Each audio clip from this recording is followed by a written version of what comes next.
Diyos sa Hey dog. so magandang gabi sa ating mulit. Yung nakaraang pong gabi ay meron tayong gawain dito. At ngayon dito ay sabi ko ay mayroon yung gawain. So narito po ako para ituloy po natin yung ating service, pati ko lang mayroon sa Manila, no? Kaya nagkaroon po tayo ng nagalakan sa bulan ng mga pagsubok po sa ating pong mga buhay. At hindi lang po tayo ang nanonood po. YouTube tayo ngayon. Kasama po natin sa gawain po ng ating Panginoon. Piniliwagyan din po natin sila sa ating pong activities. Piniliwagyan po, sa patay wala na po kung matulong sa mga buhay na rin natin magagawa. Kasi ang buhay ay meron pong pag-asang magsisi ng kanila pong mga kasalanan. Pero ang patay, yan po ay haharap na po siya sa mga kung ano po yung ginawa, siya na nabubuhay sa mundo nito. Sa kanyang pagharap sa Panginoon ay hindi na natin kayang kunin sa kamay ng Diyos. Yung kung ano man ang hatol ng Panginoon ay matindi.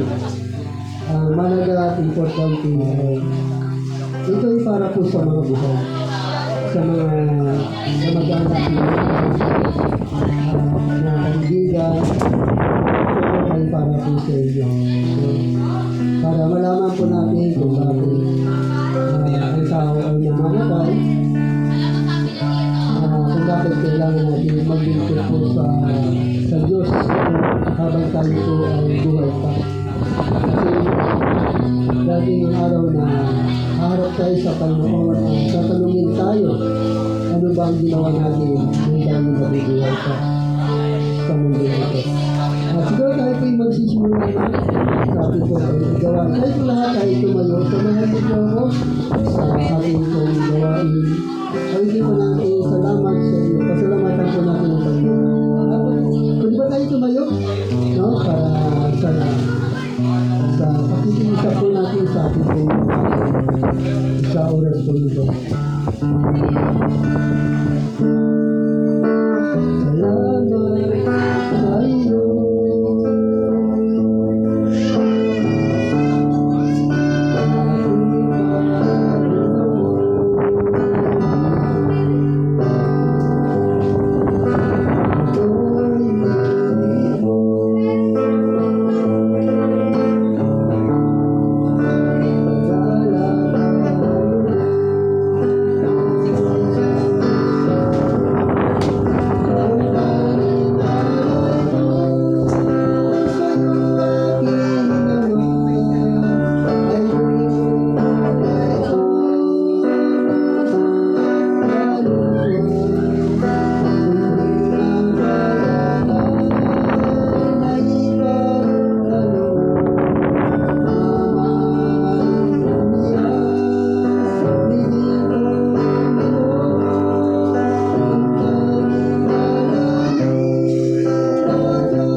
Tayo manalangin.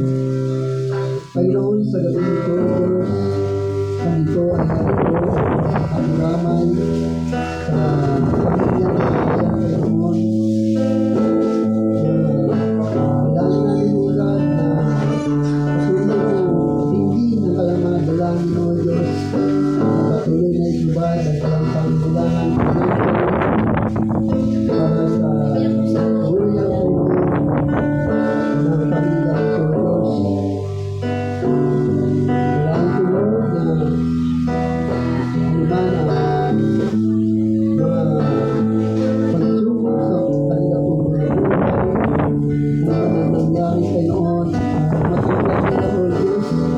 ng bawat tao ay mayroong katapusan at ito'y papalo. Kaya sa gabi nito, Diyos, dalangin ko na samahan niyo po kami, lalo-lalo na ang mga salita na magpapakinggan ng bawat sinabi ng Diyos na ito'y magbigay sa amin ng kalaman at karunungan at kagalakan kapayapaan sa aming mga puso.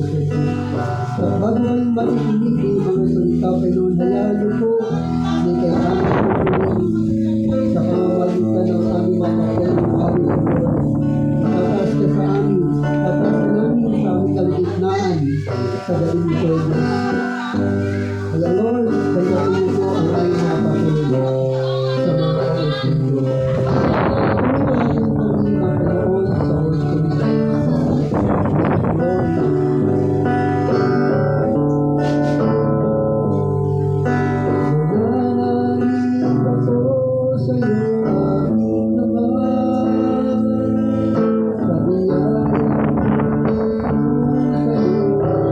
Lord,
Dahil po ay nasa sa amin, Lord. Kami po ay nasa kay amin po. Dahil sa Panginoon, sa kanila ng mga pagsuko na dumating sa amin. Hindi po kami nangangamba o Diyos sa mga ikaw nakakalap ng aming buhay. Ikaw magandang kami na nanatili sa mundo nito. Dalangin namin, samahan niyo po kami sa aming paglalakbay, sa aming pamumuhay. Ito sa mundo nito. Hindi ka namin buwan sa lahat. Hindi ka namin malimutan sa buhay na masasahan doon. Kaya samahan niyo kami, lalo-lalo na po ang mga salita na aming mapapakinggan sa gabi nito dahil pinupuri ka namin sa kailangan namin sa pangalan ng mga anak at ng Espiritu Santo sa pangalan ni Jesus sa walang nagsasabi ng Amen. Okay, ganti gabi po tayo tayo makapagluto na.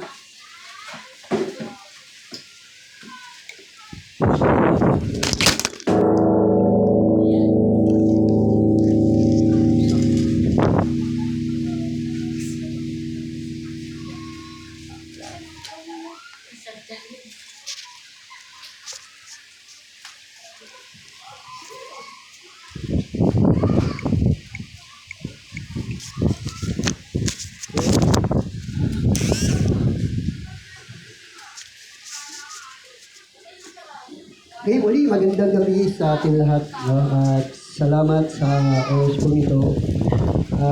Kami po ay muli nakikiramay sa namatayan. Muli ako po ay narito upang patuloy po na mang-aliw, no? Aliwin ang mga narito na nakikiramay. At tayo po ay makakarinig ng salita po ng ating Panginoon at ang ating pong pag-aaralan sa oras pong ito yung kung bakit ang tao ay namamatay, no? Bakit ang tao ay namamatay, no? So, ayan po ang ating pong pag-aaralan sa loob po ng ilang minuto, no? So, kaya sana po ay samahan niyo po kami sa gawain po ng ating Panginoon. So sa gabi nito ay marahil ay nagtatanong tayo, bakit naman ang tao ay namamatay, no? Anong dahilan ng kanyang kamatayan sa mundong ito? Bakit kailangan natin dumating sa ganitong kapamaraanan na si Matilde ay namatay, no? At dating din araw ay ganun din ang mangyayari din po sa atin. Tayo rin po ay papanaw sa takdang panahon na ibibigay sa atin ng Diyos kung hanggang kailan tayo mananatili sa mundong ito. So bago tayo dumating dyan ay dapat ay laging makahanda po tayo, no, sa ating pagharap sa ating Diyos. Yan. Kasi nga kapag tayo po ay pumanaw, so agad po tayo mahaharap sa hukuman ng Panginoon. Sabi sa Biblia, doon sa nabasa natin nakaraan sa Hebrew chapter 9, verse 27, itinakda sa tao na minsan lamang mamatay, pagkatapos ay paghuhukom. Ibig sabihin, pag namatay ang isang tao, mayaman ka man o mahirap, anuman ang kalagayan mo dito sa mundong ito, kapag namatay po ang isang tao, agad-agad siyang harap sa hukuman ng Diyos. At inuulit ko po, ang buhay po natin ay dinubuo ng body, soul, and spirit. No? So, hindi po dalawa ang aalis sa atin. Isa lang po ang aalis sa atin para tayo po ay mamatay. Ano po yung aalis sa atin? Yung ating buhay. No? Yung buhay, ito po yung aalis. No? Babalik ito sa Diyos At ang buhay nito ay, ang pangalan niya ay Espiritu. No? Espiritu. So ito po yung ating buhay na kung saan, kaya sa mundong ito ay meron tayong dalawang buhay. Meron tayong buhay spiritual, hindi may buhay din tayo sa mga bagay dito sa mundo. Yung buhay kaluluwa, ika nga. Kasi ang tao ay binubuo sa body and soul. No? Body and soul. Ang tao dyan sa body and soul, sa pasimula ang tao ay tawag dyan sa Grego ay, ang tawag sa simula, ang tao ay dichotomy. No? Pag sinabing dichotomy, body and soul. So, paano naging trichotomy ang isang tao? Yung trichotomy, body, soul, and spirit. No? So, ibig sabihin, para maging trichotomy ang isang tao, so kailangan siya bigyan ng spirit. So, tawag dyan ay trichotomy. Nabubuhay ka sa body, soul, and spirit. So, doon ay sinabi ng Diyos sa banal na kasulatan, doon po sa Genesis, na nilikha tayo ng Diyos ayon sa kanyang walis. Ibig sabihin sa pasimula, wala po tayong kamatayan. Wala po tayong kamatayan sa pasimula. No? Ibig sabihin tayo ay katulad ng Diyos na mabubuhay sa mundong ito na walang kamatayan. Nilikha tayo ayon sa wangis ng Diyos. At ang unang nilikha ng Diyos ay ang lalaki. No? Lalaki ang unang nilikha ng ating Panginoon. Yun ang unang nilikha. So sabi sa banal na kasulatan na dito po sa aklat ng Genesis chapter 2 verse 8, yung unang nilikha ng Diyos ay lalaki. Ang babae, yan po yung pangalawang paglikha ng Panginoon. No? Sabi rito sa banal na kasulatan sa Genesis chapter 2 verse 18, matapos gawin ang lahat ng ito, sinabi ng Panginoong Yahweh, hindi mabuti na mag-isa ang tao. Bibigyan ko siya ng isang angkop na makakasama at makakatulong. Kaya mula sa lupa ay lumikha ang Panginoong Yahweh ng mga hayop sa parang at mga ibon sa himpapawid. Dinala niya ang mga ito sa tao upang ipaubaya rito ang pagbigay ng pangalan. Sa mga iyon, kung ano ang kanyang itinawag, iyon ang nagiging pangalan ng mga ito. Ang tao nga ang nagbigay ng pangalan sa lahat ng ibon, sa himpapawid, at sa hayop sa parang, ngunit walang isa man sa mga ito ang nagbibigay na makasama at makakatulong niya. Kaya pinatulog ng Panginoong Yahweh ang tao. Samantalang nahihimbing, kinuha niya ang isang tadyang nito at pinaghilom ang laman sa tapat niyon. Ang tadyang na iyon ay ginawa niyang isang babae at dinala niya ito sa lalaki. Sinabi ng lalaki, sa wakas, narito ang isang tulad ko. Laman ng aking laman, buto ng aking buto.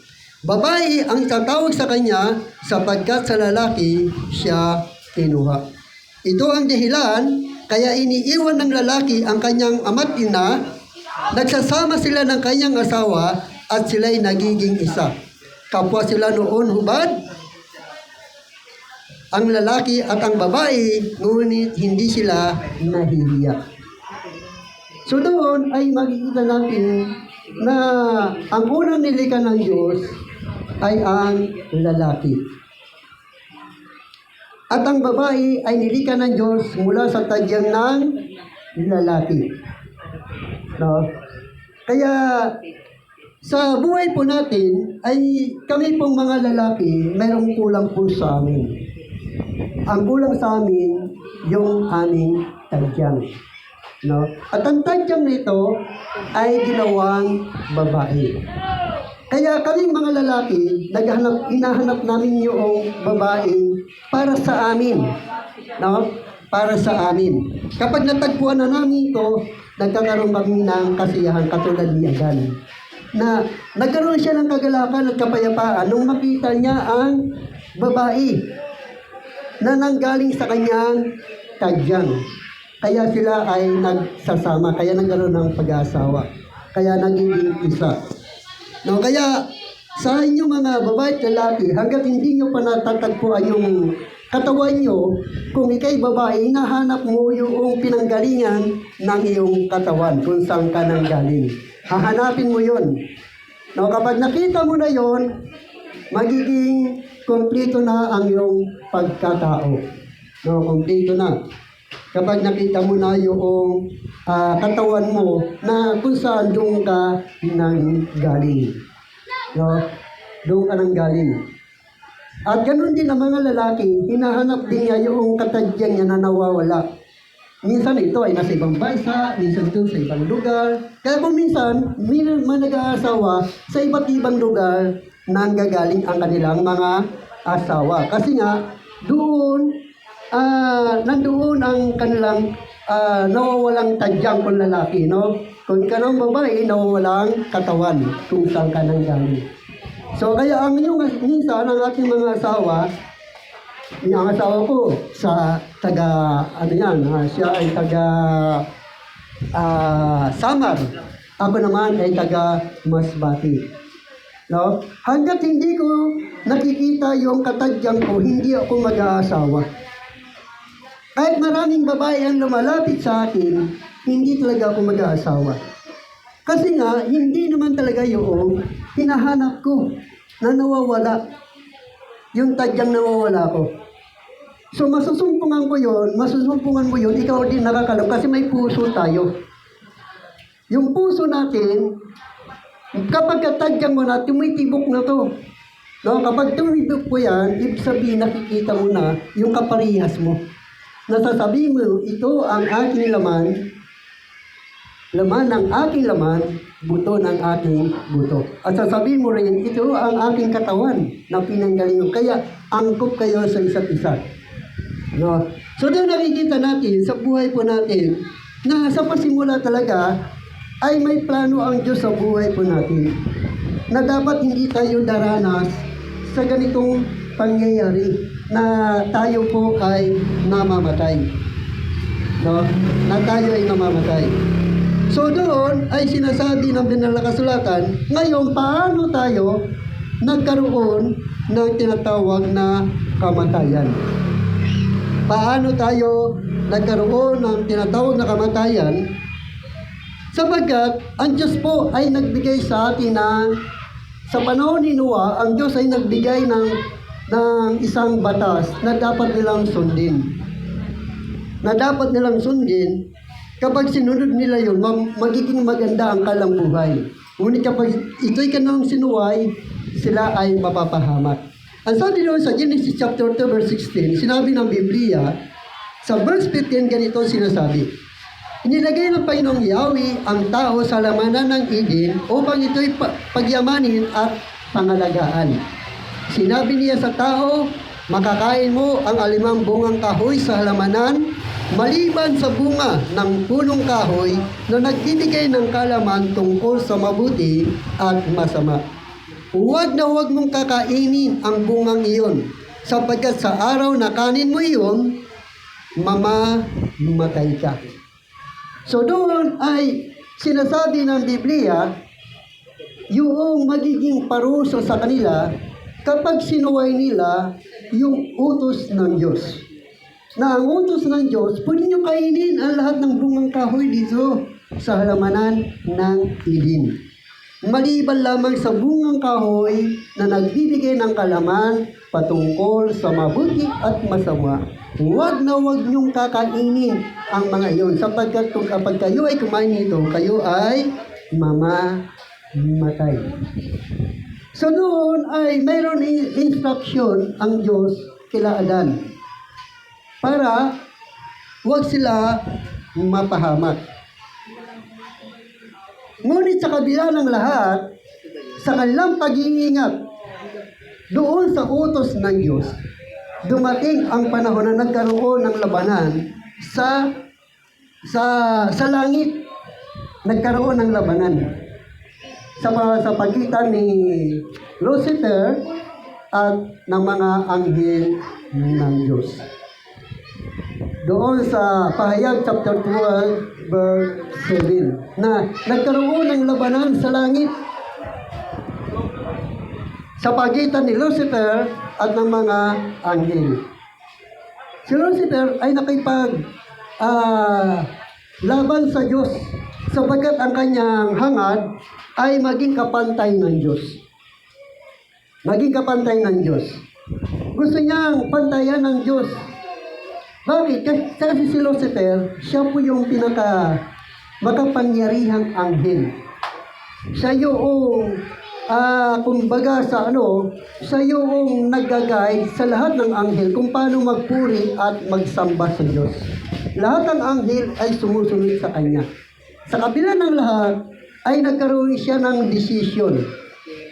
Nag-decide siya na kahit gusto niyang pantayan ang Diyos. Ngunit hindi po siya nagtagumpay. Kasi nagkaroon nakipaglaban si Miguel Angel kay Lucifer. At natalo ngayon si Satanas. Si Lucifer na ang dating pangalan niya ay Lucifer, at dahil natalo siya, pinalitan itong Satanas. Kaya ngayon, tinapon siya rito sa mundo. Nung tinapon siya rito sa mundo, doon siya nagkaroon ng pagkakataon na linlangin si Adan o linlangin si Eva para magkasala sa Diyos.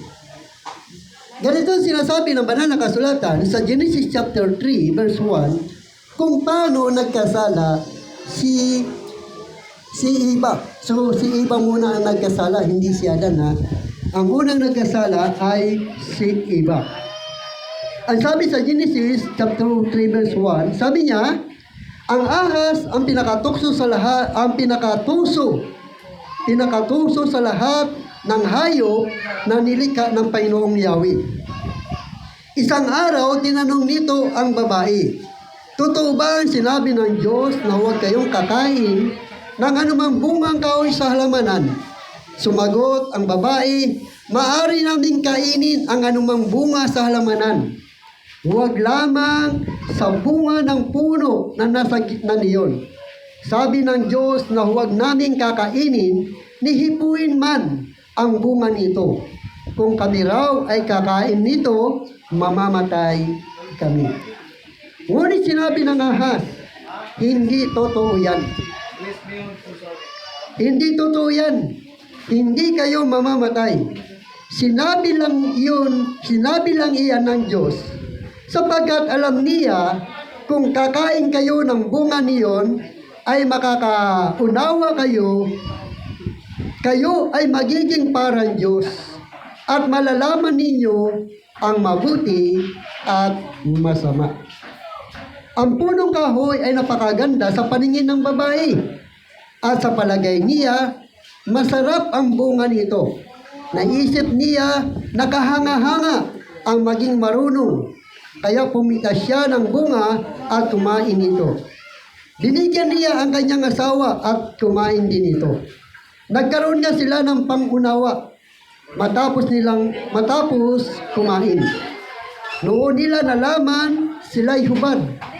Kaya kumuha sila ng mga dahon ng igos, pinagtatahi-tahi nila ang mga ito at ginawang pantakip sa katawan. Nang dapit hapon na, narinig nilang naglalakad sa halamanan ang Panginoong Yahweh. Kaya nagtago sila sa puno. Ngunit tinawag niya ang lalaki at tinanong, saan ka naroon? Natakot po ako nang marinig kong kayo'y nasa halamanan. Nagtago po ako sapagkat ako'y hubad.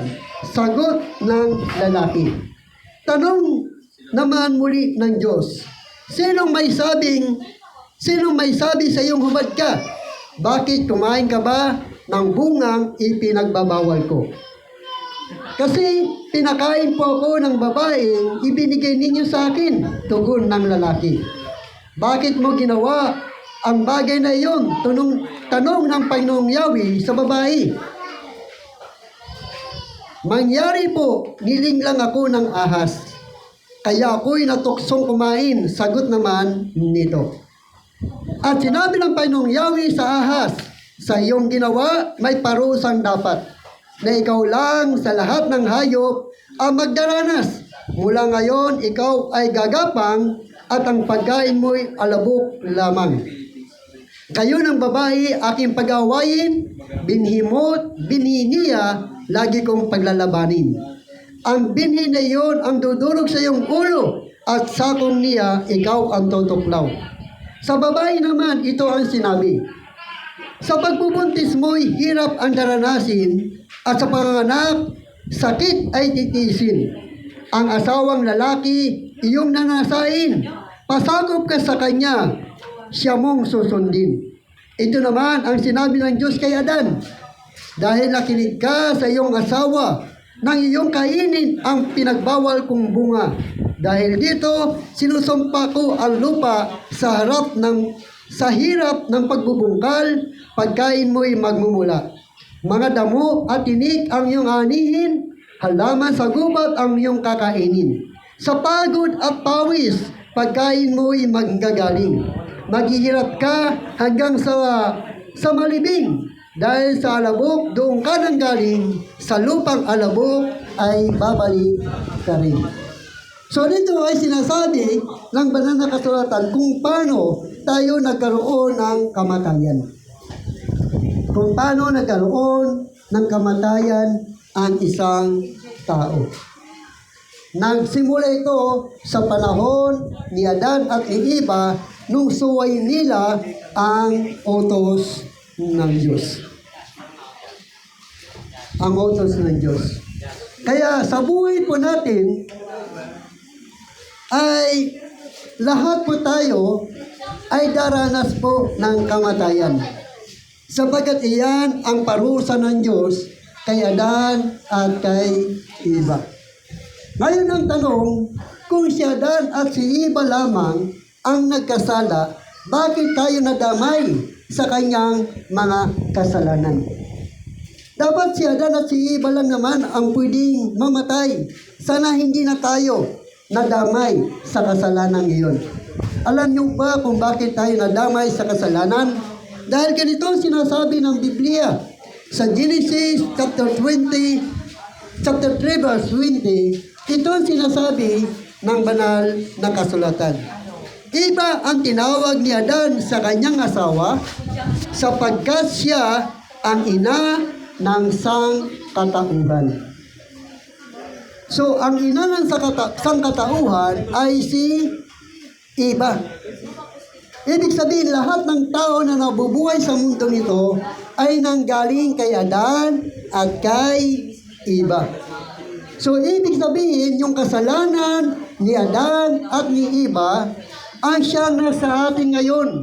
Yung dugo at laman ni Eva at buto ni Eva ang siyang nasa atin ngayon na makasalanan. Kaya sa ayaw natin sa hindi, darating na darating sa buhay natin ang kamatayan. Darating na darating yan. Kaya sinasabi ng Biblia na dapat habang tayo ay nabubuhay sa mundong ito, ay magkaroon tayo dapat ng pananalig at pananampalataya sa Diyos. Sapagat ayaw ng Diyos na tayo ay mapahamak. Alam niyo po ba kung bakit tayo binigyan ng Diyos ang pagkakataon na magsisi ng ating mga kasalanan? Bakit binibigyan tayo ng Diyos na pagkakataon na mapatawad ang ating mga kasalanan? Dahil ang kasalanan ni Adan at ni Eva ay hindi nila gusto. Nandiyan pa ba tayo? Hindi nila gusto na sila ay magkasala sa Diyos. Nalinglang lamang sila ni Satanas. Nalinglang lang sila. Ibig sabihin, inusinti si Adan at si Eva sa kasalanan ng kanilang ginawa. Mayroong nag-udyok sa kanila para sila ay magkasala sa Diyos. At dahil doon, binigyan tayo ng pagkakataon ng Diyos na mapatawad ang ating mga kasalanan. At ang kapatawaran ng ating kasalanan hanggang tayo ay nabubuhay. Ibig sabihin, hanggat buhay ka, pwede kang mapatawad ng Diyos sa iyong mga kasalanan. Huwag ka lang abutan ng kamatayan na hindi ka humihingi ng tawad sa Diyos. Dahil, kapag ikaw ay namatay sa mundong ito, na wala kang pananalig at panampalataya sa Diyos, haharap ka sa Diyos at hindi ka na pwedeng mapatawad sa iyong mga kasalanan. Dahil, ang gusto ng Diyos, hanggat ika'y nabubuhay, pwede kang humingi ng kapatawaran sa Diyos. Dahil ang sabi sa banal na kasulatan sa John 3:16, gayon na lamang ang pag-ibig ng Diyos sa sanlibutan, kaya ibinigay niya ang kanyang buktong na anak, upang ang sino man sumampalataya sa Kanya ay hindi mapahamak kundi magkaroon ng buhay na walang hanggan. So, ibig sabihin, binibigyan tayo ng pagkakataon ng Diyos na huwag tayong mapahamak. Ang kapahamakan pong ito doon sa apoy ng impyerno. Dahil dalawa pong patutunguhan ng tao. Langit at impyerno. Kung gusto mo sa langit, ang sabi ni Jesus Christ sa John 14:6, ako ang daan, ang katotohanan, at ang buhay. Walang makakapunta sa Ama, kundi sa pamamagitan ko. Kung gusto mo naman sa impyerno, huwag kang maglingkod kay Kristo. Huwag kang sumampalataya kay Kristo. Baliwalain mo ang ganitong gawain. Huwag kang maniwala sa ganitong gawain. At tinitiyak ko sa iyo, kapag namatay ka, hindi ka papunta sa langit. Ikaw ay pupunta sa apoy ng impyerno.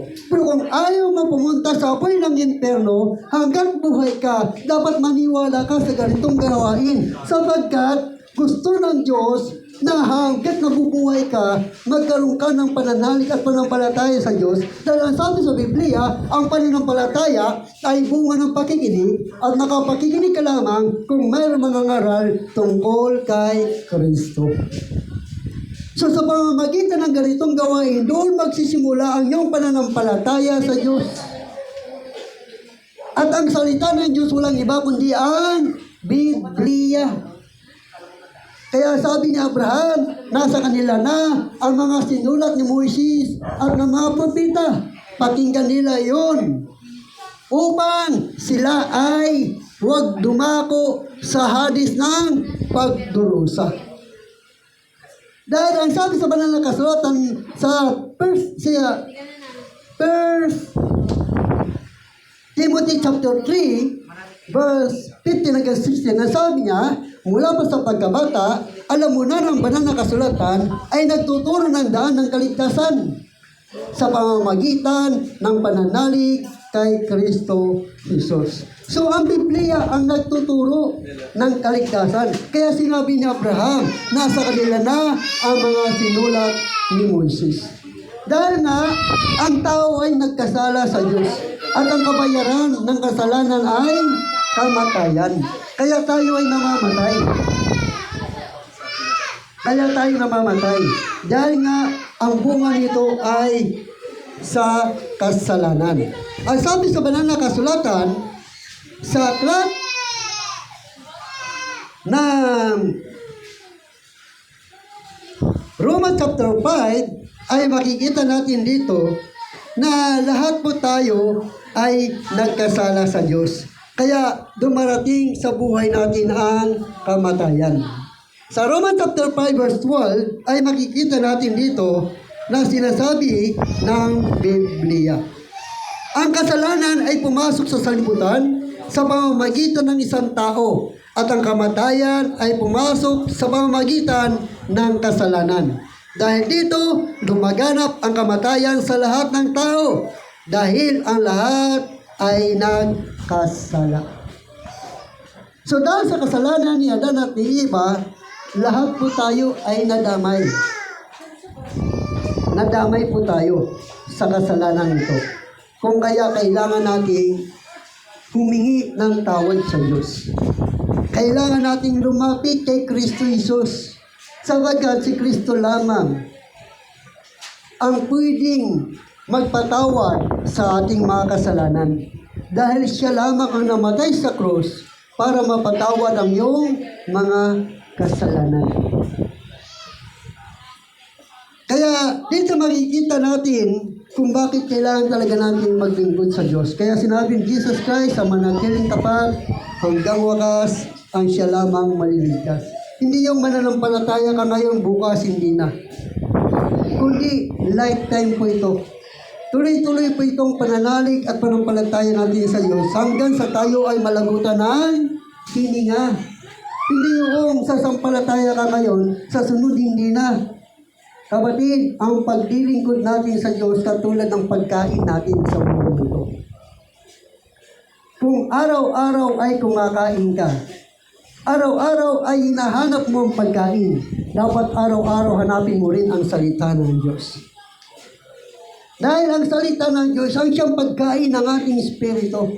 At dahil sa salitang ito, lumalakas ang ating pananalig at panampalataya sa Diyos.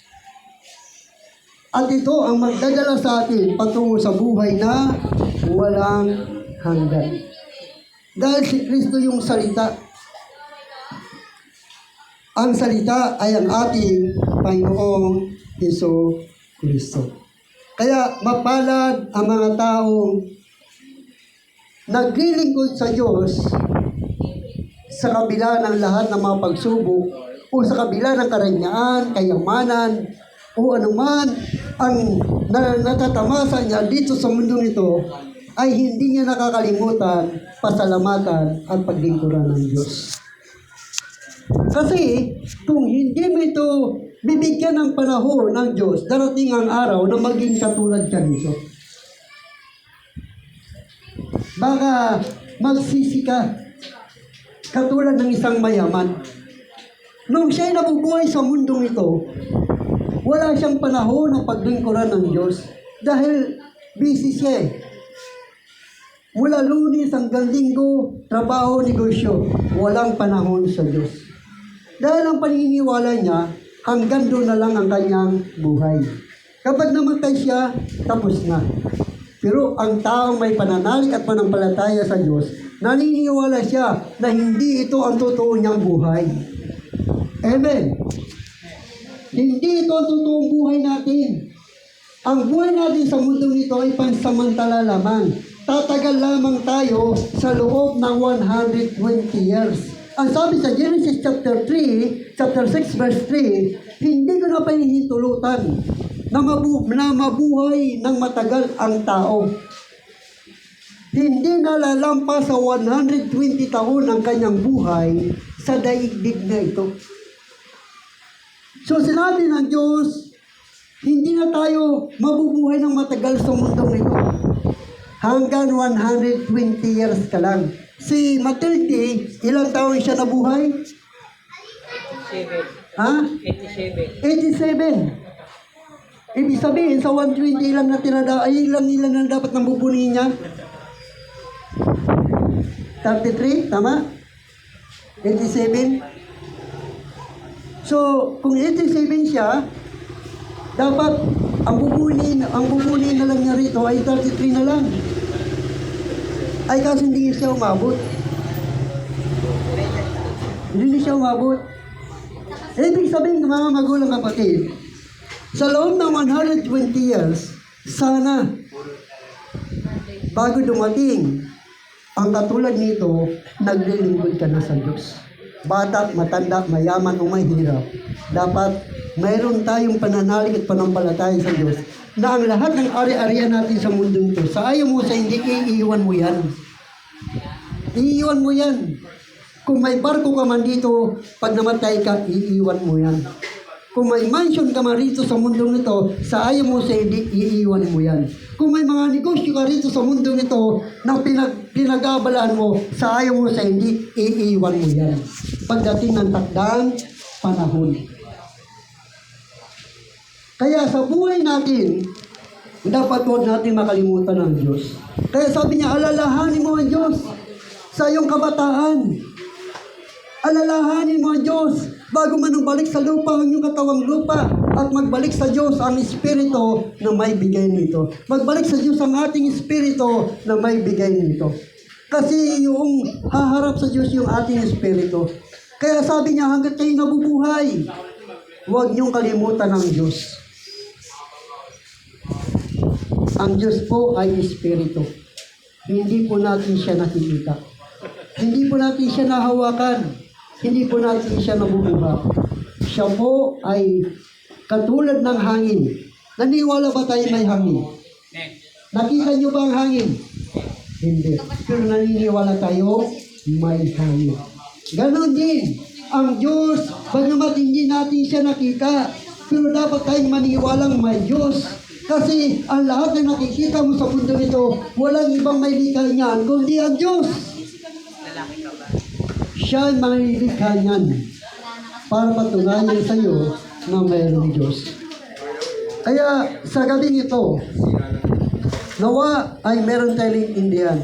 Kung hindi sana nagkasala si Adan at si Eva, wala sana tayong kamatayan. Ang sabi ng iba, kung hindi nagkasala si Adan at si Eva, ay hindi dadami ang tao. Hindi po totoo yun. Bago magkasala si Adan at si Eva, sinabi na ng Diyos, purihin nyo ng yung mga supling, ang buong daigdig, pamahalaan nyo ito. Amen. Bago magkasala si Adan at si Eva, pinagpala na sila ng Diyos. Punuin niyo ng iyong mga supling ang buong daigdig at pamahalaan niyo ang lahat ng aking nilikha. Ngunit dahil sa ginawa ni Satanas, naninig lang si Adan at si Eva, kaya tayo nagkaroon ng kamatayan. At gustong ibalik ng Diyos yung nawala sa atin. Anong nawala sa atin? Yung pagiging katulad ng Diyos. Yung buhay na walang hanggan. Ang masusumpungan natin ang buhay na walang hanggan sa pamamagitan ni Kristo Jesus. Sa Kanya lamang natin masusumpungan ang pangako ng Diyos na buhay na walang hanggan. Ang kailangan po natin, sumampalataya tayo sa Diyos. Maniwala tayo hanggang tayo nabubuhay. Huwag natin sabihin, bata pa ako, kaya hindi pa ako maglingkod sa Diyos.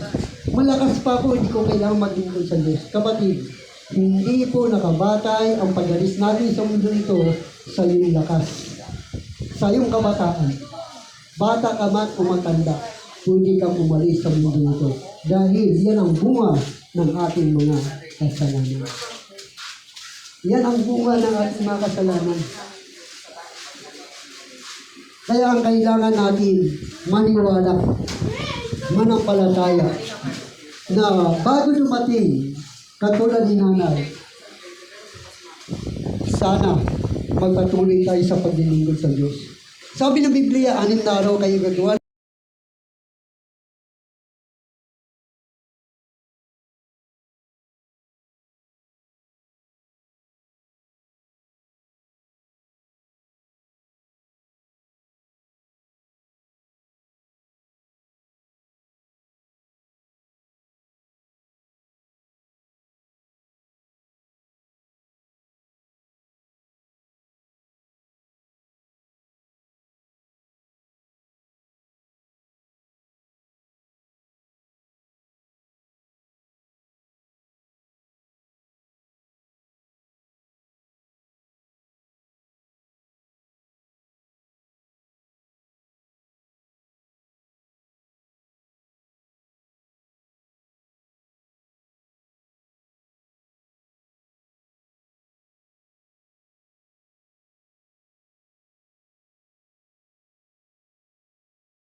Kaya sa gabing ito, sana po ay meron tayong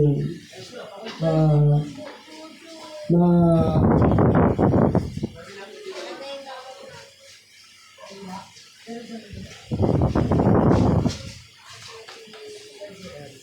Meron tayo ng inuman.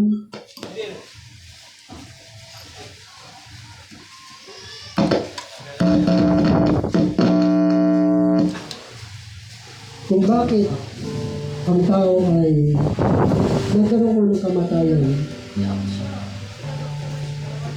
Kung bakit kailangan natin magbigay ng panahon sa Diyos. Kasi hindi natin alam ang ating buhay. Ipinalam sa atin ng Diyos na tayo ay mamuhay.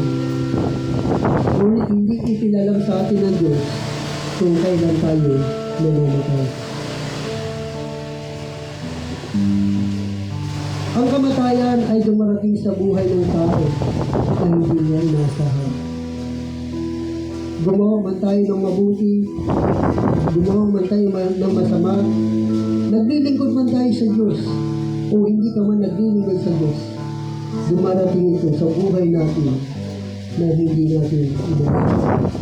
Gusto ng Diyos bago dumating na manumbalik sa lupa ang ating katawang lupa, ay lagi natin inaalala ang Diyos. Lagi tayo naglilingkod at nagpapasalamat sa Diyos. Meron man tayong pagpapala o wala, maraming man tayong pira o wala, may ari-arian man tayo o wala, ang pagtingin sa atin ng Diyos ay pantay-pantay lamang. Wala siyang tinatangi.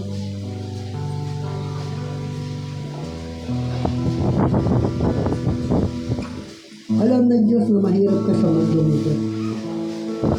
Pero ang totoo, kapag naglilingkod ka kay Kristo, ikaw ang pinakamalamang sa lahat.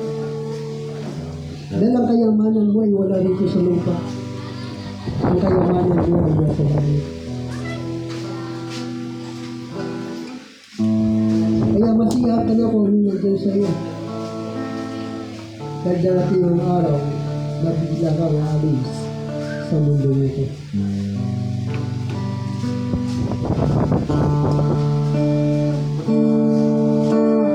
Kailan ba'y binibigay ang buhay mo at lakas?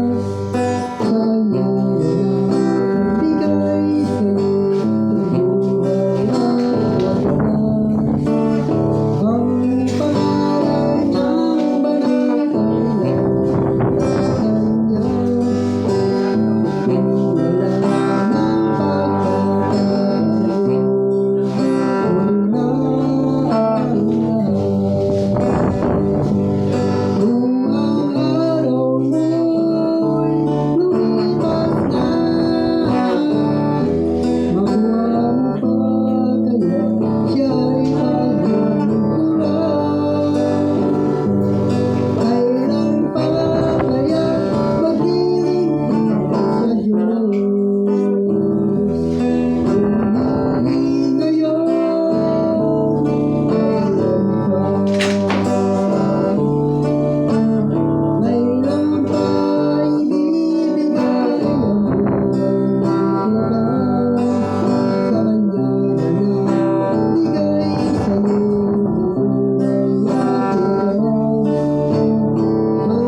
sabi ng mawitin, kaya mo pa bibigay ang buhay nito.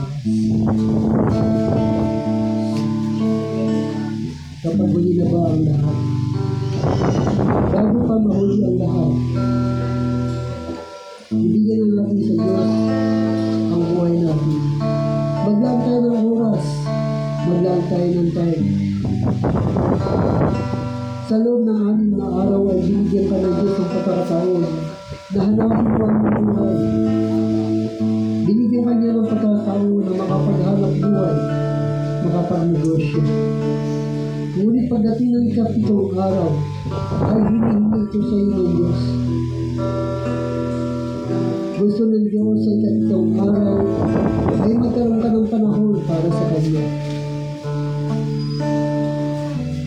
Kung ito ay kaya mong ibigay, malaking gantimpala ibibigay sa iyo ng Diyos. Pero kung hindi mo kaya ibigay ang 1 araw para sa Kanya, dahil balisa ka sa mundong ito, nangangamba ka dahil wala kang makain, nangangamba ka dahil baka ikay magutom, kaya wala kang panahon na maglingkod at magsamba sa Diyos. Kapatid, ang lahat ng bagay dito sa mundo ay may katapusan. Ngunit ang pangako sa atin ng Diyos ay buhay na walang hanggan. Ang buhay na walang hanggan ito ay wala rito sa mundo.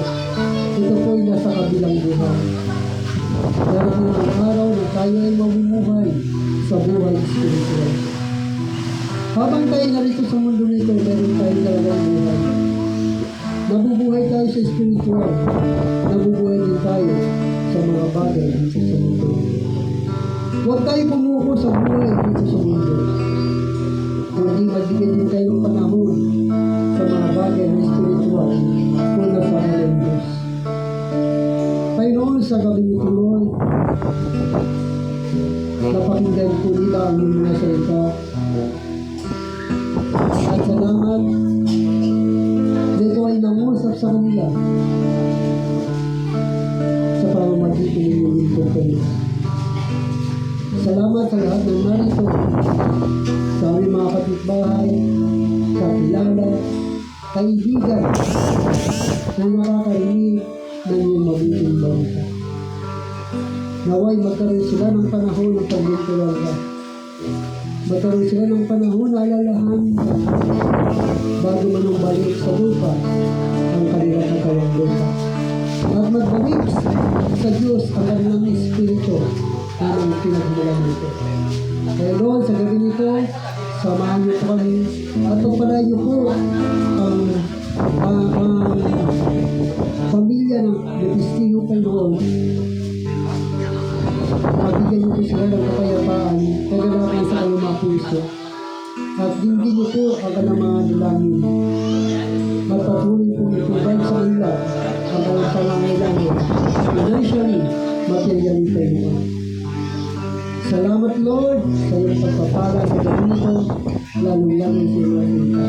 Kung paano mo ko iningatan sa aking pagtulong sa lugar nito, ganyan din ang Diyos, alis ako sa lugar nito, nataglay pa rin ang iyong gabay, ang buhay at pag-ibig, na ako'y makakarating sa aking pansamantalang tirahan, na maluwalhati at libo-libo ng hihal sa gagawin sa lugar nito. Salamat ang kapayapaan ay patuloy na manatili sa lugar nito, God. Sa pangalan ng Ama, ng Anak, at ng Espiritu Santo. Sa pangalan ni Jesus, sa lahat ng ito. Sabi naman, God bless ko. Tapos po tayo.